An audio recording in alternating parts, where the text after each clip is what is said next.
was very excited to see the lineup of wines that we have tonight, and I saw the pattern right away. I said, it's Italian. And it's because the Italian wines are made as food wines, traditionally. And it just, the one way to make a wine better is to put a great piece of food with it. So, Kimberly, tell me about your background as a chef, how you got into it, and a little bit about your style. Honestly, the reason I started cooking, because I was a daddy's girl, and my mother couldn't cook, so my dad did all the cooking, and I was always underfoot. So in saying that, all the men in my family cooked. My 2 brothers were chefs. Now they're out of the business, and I'm still the only one in the business. But it's just natural. I travel and I cook. Yeah. And did you go to school for it at a certain point, or did at you a certain point I made an appearance at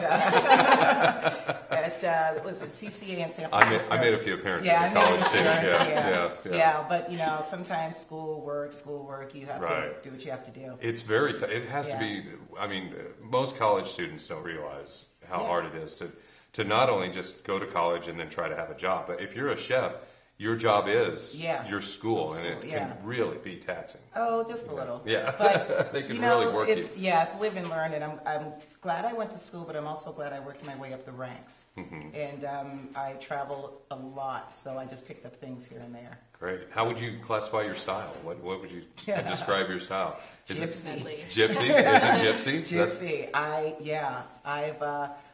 I've been to the Arctic and Antarctic and points in between, and I always pick up things.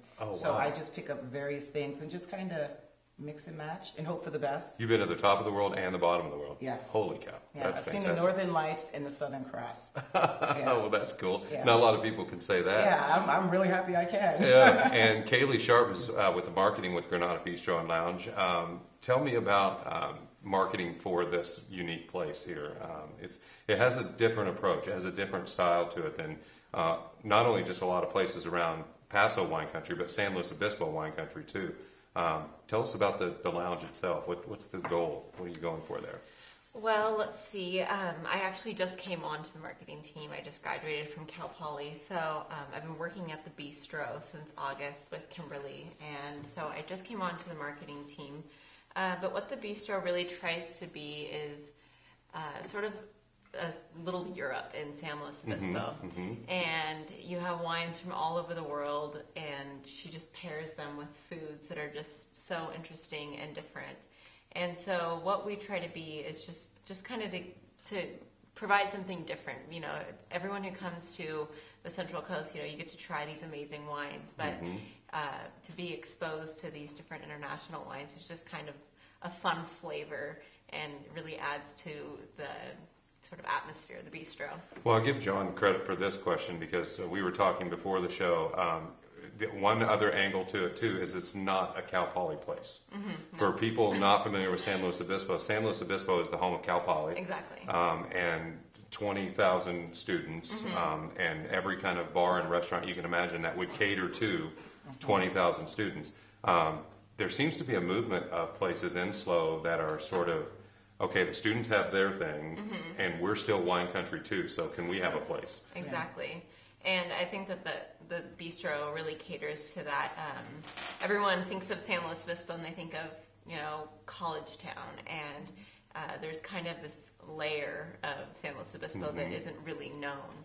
And that's the wine country and sort of, like you said, the foodie movement. The foodie movement, yeah, exactly. The foodie movement is really starting to take root in San Luis Obispo. And we draw in like a completely different crowd, You get some Cal Poly students, but they're kind of ones that kind of feed into this more, wine and foodie. They're here to try this kind of stuff and not have 13 Miller Lights before, before noon, right?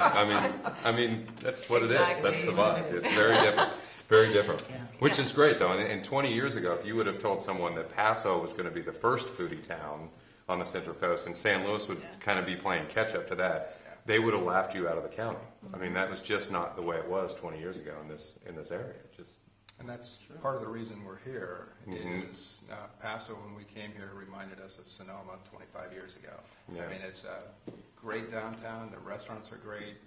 San Luis Obispo has picked up with the restaurants that are top quality, and there's great wine being made all over the county. Yeah. All right. Well, we've got great wine in front of us, so let's get to that and get to Yes. some great food. And we're going to start, as many, the tradition is, to start on the white end of the flight.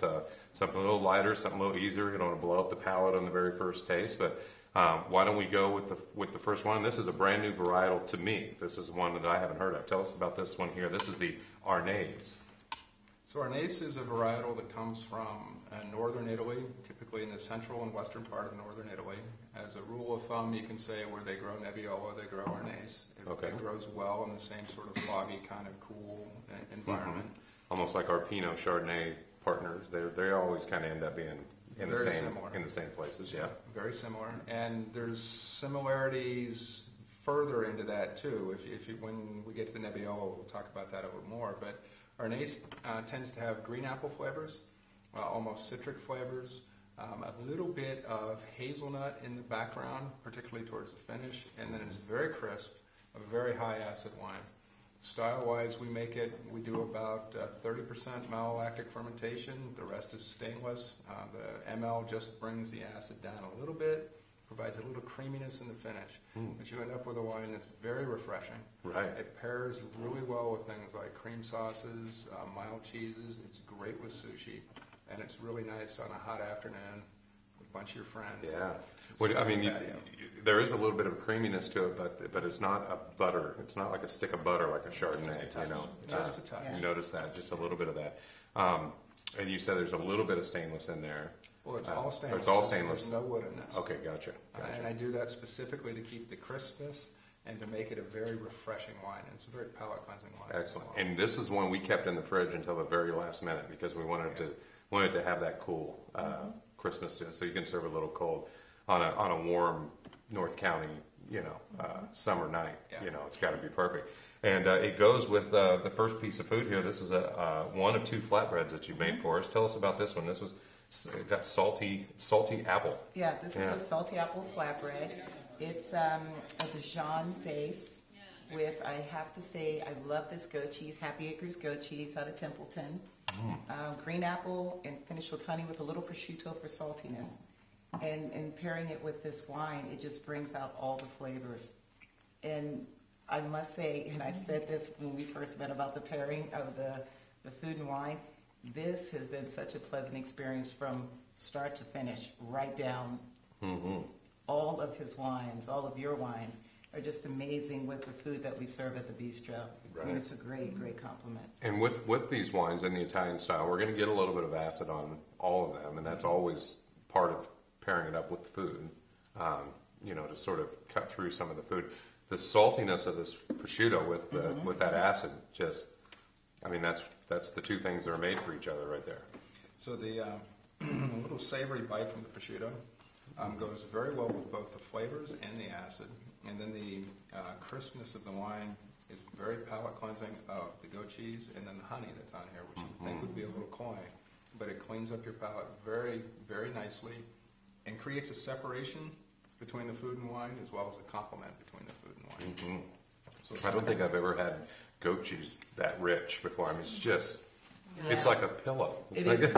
It's like a little pillow in there. I use this goat cheese because it's a nice flavor, but it's not so powerful that it takes away from the others.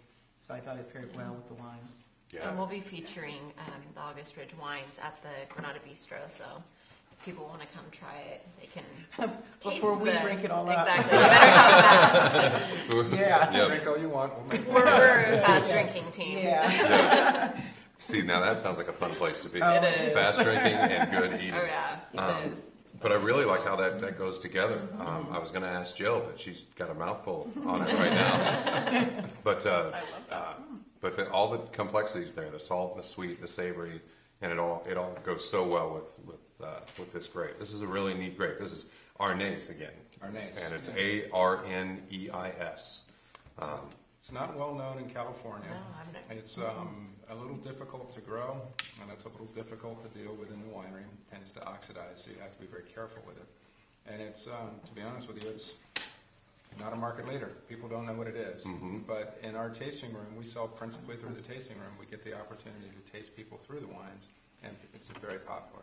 Yeah, that's fantastic. Yeah, definitely one of the benefits of coming to the tasting room is to try these sort of things that you might not see on the shelves. And if you're at a store and you see it on the shelf and you don't know what it is, you probably wouldn't buy it.